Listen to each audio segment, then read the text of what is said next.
நேயர்கள் அனைவருக்கும் வணக்கம். ரேவதி சண்முகம் கவிஞர் சமையல் சேனல்ல இன்னைக்கு நான் வீட்டில் பண்ண போற ஒரு சின்ன காம்போ தான் காமிக்கிறானுங்க. பிசிபேல பார்த்து நம்ம பண்ற ஸ்டைல்ல பண்ணலாமே அப்படின்னு.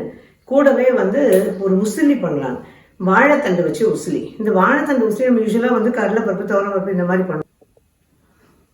என்னோட இனிய தொழில் வருத்தமான விஷயம், அவங்க இப்போ இல்லை. ஆனால் அவங்களுக்கு வயசு, அவங்களுக்கு 84-85 வயசு. பட் ரொம்ப ரொம்ப ரொம்ப ஃப்ரெண்ட்லி. அவங்கள பற்றி நான் ஒரு சின்ன வீடியோவாக போடலாம் அப்படின்னு நினச்சிட்டு இருக்கேன். நிச்சயமாக நேரில் நீங்கள் அதை விரும்புவீங்க. ரெண்டாவது இன்ஸ்பயர் பண்ணுவாங்க அவங்க எல்லாரையுமே. அதனால அவங்கள பற்றி ஒரு சின்ன தொகுப்பு கொடுக்குறேன். இப்போ அவங்க சொன்னது என்னன்னா, இந்த பாசிப்பருப்பை வச்சு உசிலி பண்ண ரேவதியமானாங்க. பாசிப்பருப்பு வச்சு எப்படி எடுத்துருக்கோம்னா, இல்லை அது ரொம்ப நல்லா இருக்கும்னாங்க. இன்னும் கேட்டால் இன்னும் ஹெல்தி வேறு. சரி, அதுதான் இன்னைக்கு பண்ணலாம் அப்படின்னு. கூடவே பிசிபேல பார்த்து என் பேரன் இப்போ வந்துடுவார் ஸ்கூல்லேருந்து. அவர்கிட்ட காலையிலேயே பெர்மிஷன் வாங்கிட்டேன். பிசிபேல பார்த்தும் சிப்ஸும். ஸோ அது ரெண்டையும் பண்ணிவிட்டு கூடவே வாழைத்தண்டு போட்டு அந்த உசிலியை பண்ணி வச்சிடலாம். ஏதாவது தயிர் பச்சடி அந்த மாதிரி முடிஞ்சால் பண்ணிக்கலாம் அப்படின்னு. ரொம்ப சிம்பிள் சமையல். பட் ஆனால் அதுவும் நல்ல ஹெல்த்தியாக இருக்கணும் தானே பார்ப்போம். அந்த வகையில் இன்றைக்கி அதை பண்ண போகிறேன்.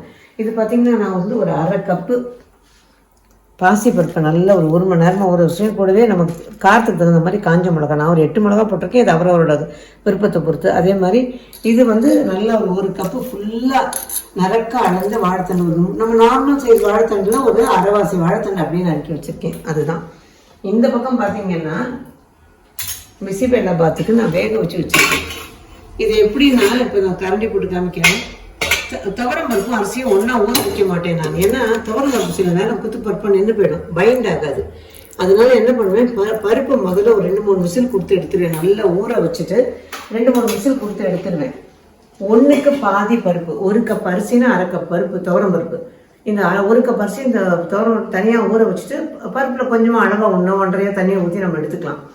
அரிசிக்கு நல்லா ஒரு 4 கப்பு தண்ணி அளவுக்கு வச்சுக்கணும். வச்சு தண்ணியை கொதிச்சதுக்கப்புறம் அரிசியை போட்டு அது நிதானமாக ஒரு அரைவாசி வெந்ததுக்கு அப்புறமா இந்த பருப்பை தூக்கி கொட்டிக்கலாம். இது ஒரு வேலை. அதோட சேர்ந்து அது வெந்துக்கிட்டே இருக்கும் நல்லா. அதுக்கப்புறம் கொஞ்சம் மஞ்சள் பொடியும் உப்பையும் போட்டு அதை வேக வச்சிடலாம். அது வேண்டாம், நாங்கள் குக்கர்லேயே பண்ணுற மாதிரி சொல்லுங்கள். ஏன்னா இப்போ எனக்கு கேஸ் கிடையாது, கற்று நிஜமாவே அது கொஞ்சம் கஷ்டம் தான். அதுக்கு என்ன பண்ணணும், 1:3. நான் புழுங்கல் அரிசியாக இருந்தால் 1:3, 3-3.5 வரைக்கும் தண்ணி வச்சுக்கலாம். பச்சரிசியாக இருந்தால் 1க்கு 2.5லேருந்து 3 வரைக்கும் தண்ணி வச்சுக்கோங்க.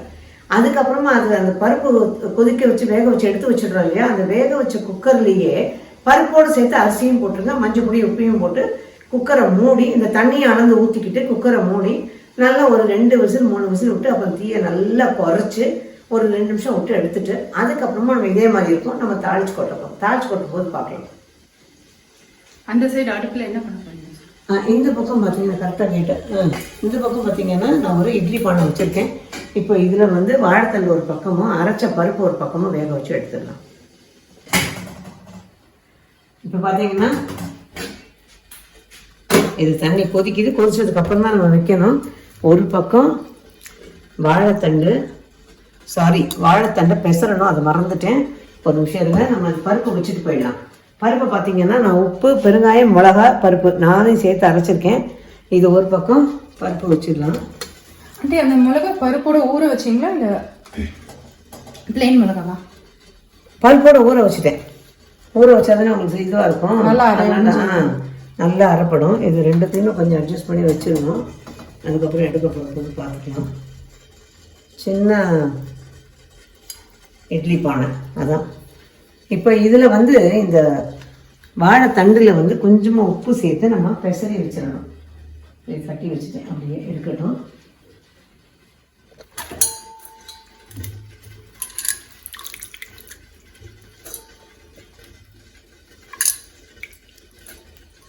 இதை ஈர்த்து எடுத்துடுறேன். அப்புறமா இதில் கொஞ்சமாக தூளுப்பு, டாட்டா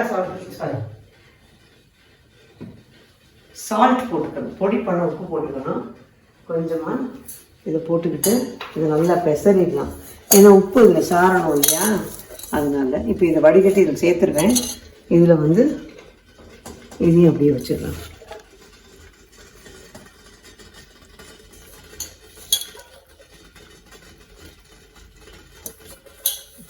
அவ்வளோதான்.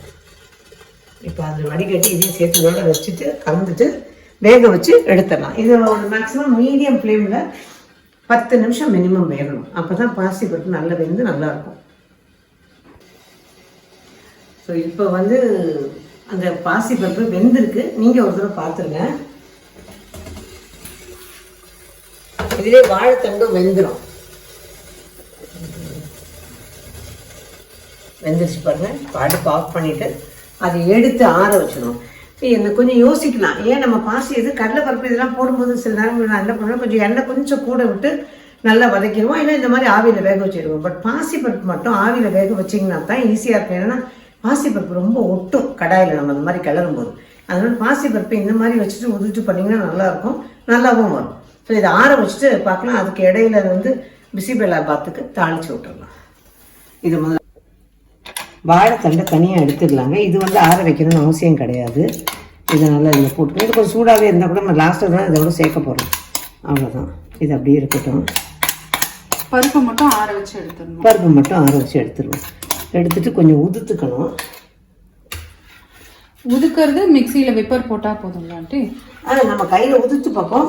இன்னும் கொஞ்சம் நல்லா இதுவாக வேணும்னா ஒரு மிக்சியில் போட்டுக்கலாம். ஏன்னா சில நேரம் மிக்சியில் போட்டால் அப்படியே கொஞ்சம் ஒட்டிக்குது. சூட்டோட இல்லை ஆறிட்டு போட்டால் கூட அதனோட தன்மையாக என்னமோ துவரம் பருப்பு மாதிரி கடலைப்பருப்பு மாதிரி அது வந்து இதுவாக உதிர வரமாட்டேங்குது. அதனால எதுக்கும் சும்மா அது ஆறுனதுக்கப்புறம் ஒரு தடவை ட்ரை பண்ணியும் பார்ப்போம் திரும்ப.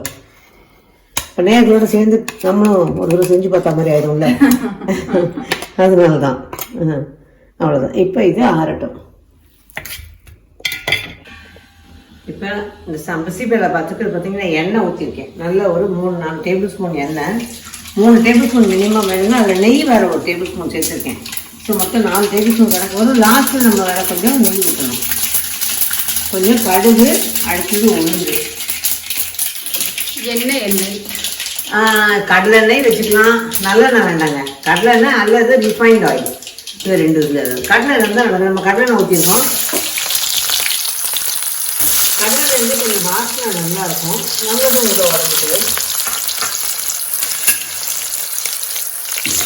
இதில் நான் வந்து காய்கறி போடல. நிறைய பேர் யோசிப்பீங்க காய் போடலையான்னு. பொதுவாக பிசிபெல்லா பார்த்தா வெறும் பட்டாணி மட்டும் சேர்த்துக்குவேன். லாஸ்ட்டில் கொஞ்சம் பட்டாணி, முருங்கைக்காய் வந்து முருங்கைக்காயை நல்லா வேக வச்சு எடுத்து அந்த விழுதை சேர்த்துக்குவோம். ஸோ முருங்கைக்காய் விழுதும் நம்ம வந்து நான் இந்த தடவை என்ன பண்ணிட்டேன், பேசிகிட்டு இருக்கும்போது இதுலேயே போட்டு லாஸ்ட்டில் போட்டு கிளறி இறக்கிட்டேன். அதை வீடியோ எடுக்க விட்டுட்டோம். முருங்கைக்காய் விழுது இருந்ததுன்னா அதனால வேக வச்சு எடுத்து வலிச்சு அந்த விழுது எடுத்துங்க. ஆனால் அந்த நாரெல்லாம் வராமல் பார்த்துங்க. அப்படி ஒரு இடம் வந்துருச்சுன்னா கொஞ்சம் கையில் பிசைஞ்சு அதை எடுத்து நாரை ஒதுக்கிடுங்க. ஏன்னா வாயில் கண்டுபிடிச்சே இருக்கும்.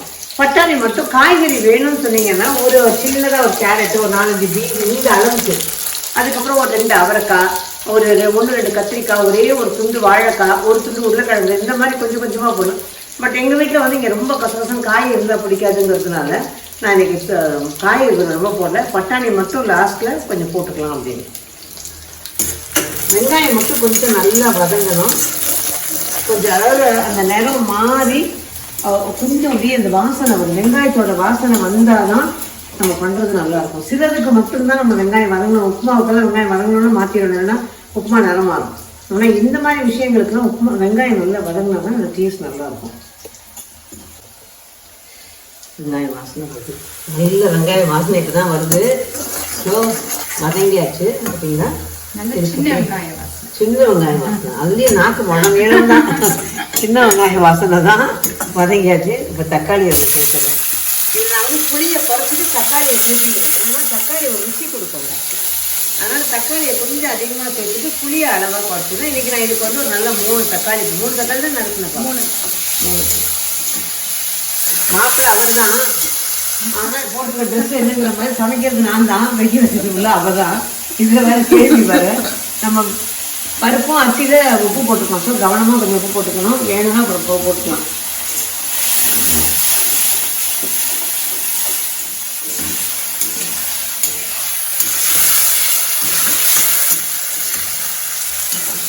கொஞ்சம் தக்காளி வதங்கலாம். இது வதங்கிடுச்சு பாருங்க. தக்காளி வதங்கியாச்சு.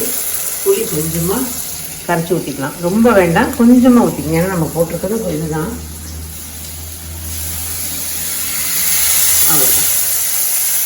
இதில் இன்னொன்று என்னென்னா, இப்போ இந்த புளி நீங்கிருக்கு இல்லைங்களா, இப்போ பார்த்தீங்கன்னா தண்ணியை ஊற்றி வைக்கிறோம். இந்த புளி நீங்கிருக்கு இல்லையா, சில நேரங்களில் நம்ம வந்து நிறைய ஊற வச்சுடுவோம், மீந்து போயிடும். என்ன பண்ணுறதுன்னு தெரியாது. நான் என்ன பண்ணேன், சில நேரம் வந்து புளித்தொக்கு பண்ணி வச்சுருவேன். சில நேரம் என்ன பண்ணுவேன், கரைச்சி வடிகட்டி கொஞ்சம் உப்பு போட்டு அடுப்பில் நல்லா கொதிக்க வச்சு ஆற வச்சு ஃப்ரிட்ஜில் வச்சுட்டேன்னா 15-20 நாளைக்கு வாசனை வராதுங்க. நல்லா இருக்கும். கொஞ்சம் கொஞ்சமாக வேணுங்கிற போது எடுத்துக்கலாம்.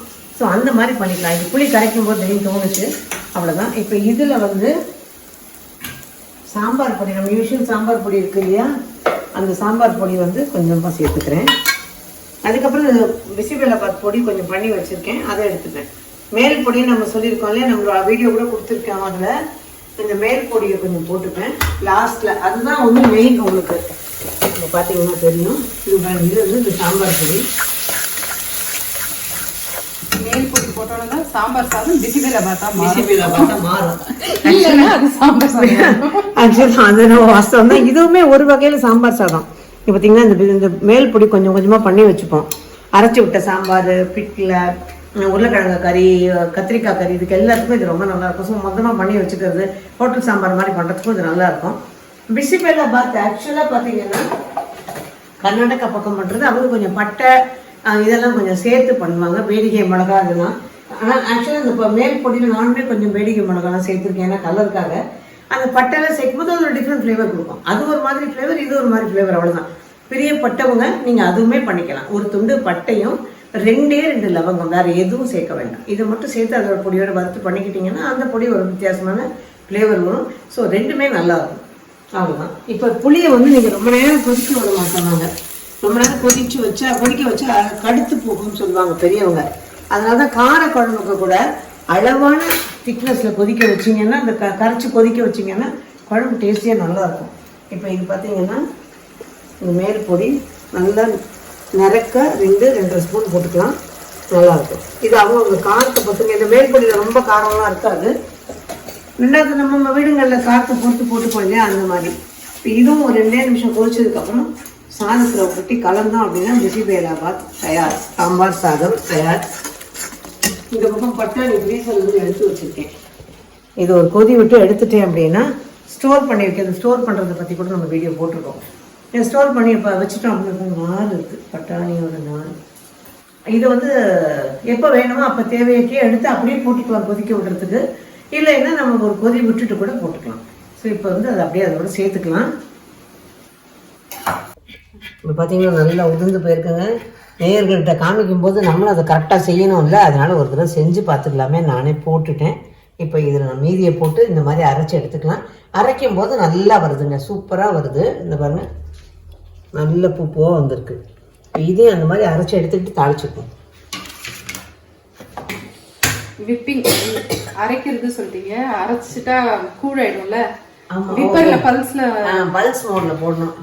மறந்ததெல்லாம் ஞாபகப்படுத்த ஒரு ஆளை வச்சிருக்கேன். இது வந்து மறந்துடாம பல்ஸ் மோட்ல போட்டுக்கோங்க. ஓகே, இது நல்லா கொதிச்சு வச்சு பாருங்க. 2 நிமிஷம் தான் கொதிக்க விட்டேன். எடுத்துக்கு அப்படியே இதில் ஊற்றிடலாம். நான் அடுப்பு ஆஃப் பண்ணிடுறேன். இதை நல்லா முதல்ல கிளறிக்குவோம் நம்ம. ஏன்னா தண்ணி தேவைப்பட்டா நம்ம வந்து கொஞ்சமாக தண்ணியை கொதிக்க வச்சு இதில் ஊற்றணும். பச்சை தண்ணியை ஊற்றக்கூடாது.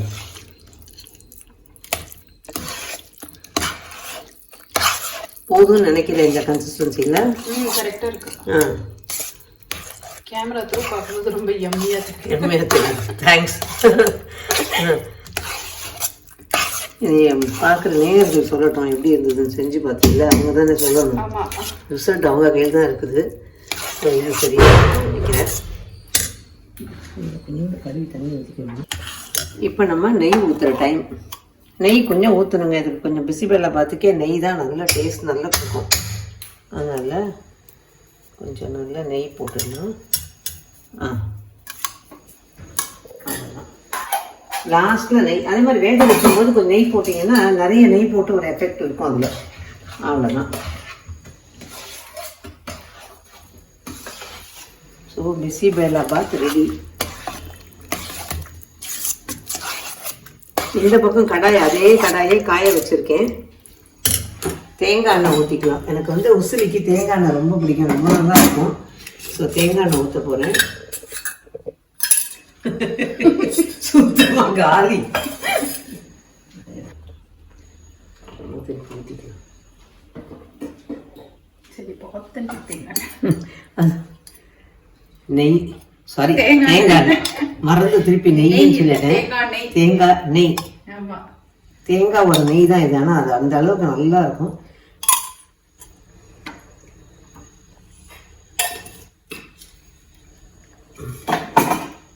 அவ்வளோதான்.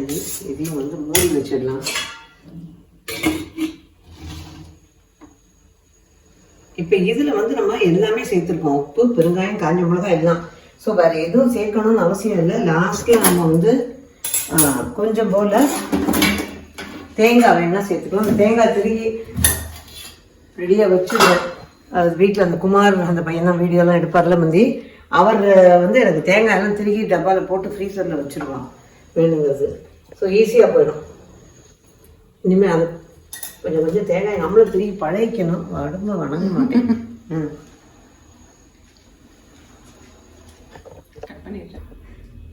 இப்போ எண்ணெய் காஞ்சிருச்சு. அதில் கடுகு தாளிச்சுட்டு இந்த உதுத்து வச்சுருக்க பாசி பக்கம் சூப்பர் கலராக இருக்குதுங்க. இது நல்லா உளுந்து போட்டால் இன்னும் விட்டு ஒட்டிடும். தாளிக்கிறதுக்கு நான் உப்பு போடுறேன், சாரி உளுந்து போட மாட்டேன் எப்பவுமே. அவர் சொல்கிற மாதிரி ரொம்ப இந்த உருவசி கம்மின்னு கேட்குற மாதிரி ஞாபகமே இருக்க மாட்டேங்குதுங்க. நான் பாட்டு கரெக்டாக சமைக்கிற ஞாபகத்தில் பண்ணிடுறேன். இப்பவே பாருங்களேன், பாசி பருப்பு ஒட்டுது பாருங்க. இது வெந்ததுனால அந்த அளவுக்கு இல்லை, ஆனாலும் ஒட்டுது பாருங்க. இல்லை அதுக்கு தான் வந்து ஆவியில் வேக வச்சு பண்ணிக்கிறோம். துர்காமாவோட டிப்ஸ் எல்லாம் சூப்பராக இருக்கும். வந்தக்கும் லேடிங்க நான் பழகினேன்.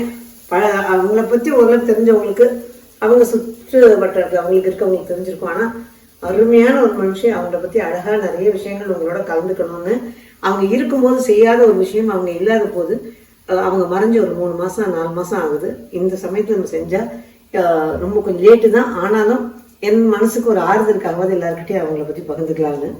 ஸோ நிறைய விஷயங்கள் அவங்கள பற்றி சொல்கிறேன். அப்புறம் இந்த அவ்வளோதான்.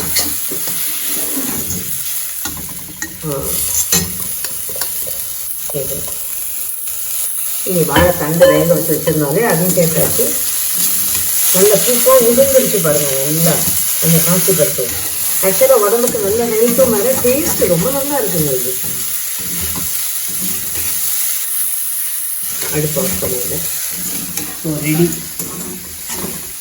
சிப்ஸ் இருக்குது, வாழைத்தண்டு உசிலி.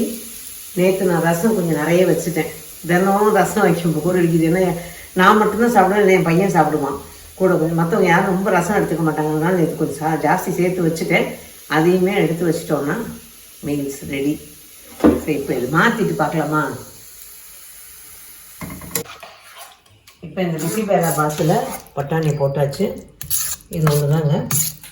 ஒருவேளை நீங்கள் சாப்பிட்றதுக்கு லேட் ஆகிடுச்சு, செஞ்சு சீக்கிரமே வச்சுட்டீங்க, சாப்பிட லேட் ஆகிடுச்சுன்னா இதுக்கு போகும். அது பருப்போட தன்மை. அது இப்போ நம்ம என்ன பண்ணணும், கொதிக்கிற தண்ணியை தான் தூக்கி இதில் ஊற்றி ஒரு கிளறினீங்கன்னா அந்த வேணுங்கிற கன்சிஸ்டன்சிக்கு வந்துடும். ஸோ பட்டாணி போட்டு, எங்களுக்கு பட்டாணி போடாமல் என் பேரனுக்கு, அவருக்கு அந்த பட்டாணி பிடிக்காது, அதனால் பட்டாணி போடாமல் வச்சு உசிலையும் வச்சாச்சு. சிப்ஸு இந்த தடவை சிப்ஸு வாங்கியிருக்கேன். யூஸ்வலாக போடுவேன், இந்த தடவை சிப்ஸு வாங்கியிருக்கேன். அதையும் வச்சுட்டோம் அப்படின்னா, ரசத்தையும் சூடு பண்ணி வச்சுட்டோம் அப்படின்னா ரெடி. ஸோ இதுதான் இன்றைக்கி எங்களுக்கு சாப்பாடு. சாதம், தயிர். ஸோ இதுதான் இன்றைக்கி நாங்கள் பண்ணியிருக்க சாப்பாடு. நீங்களும் இந்த பிசிபேலா பார்த்து இந்த வாழைத்தண்டு, குறிப்பாக வாழைத்தண்டு உசிலி எடுத்தையும் ட்ரை பண்ணிவிட்டு எப்படி இருந்தாலும் உங்களோட வேல்யூபிள் கமெண்ட்ஸை கொடுங்க. மீண்டும் இதே மாதிரி இன்னும் ஒரு பதிவில் உங்களை சந்திக்கும் வரை நன்றி, வணக்கம்.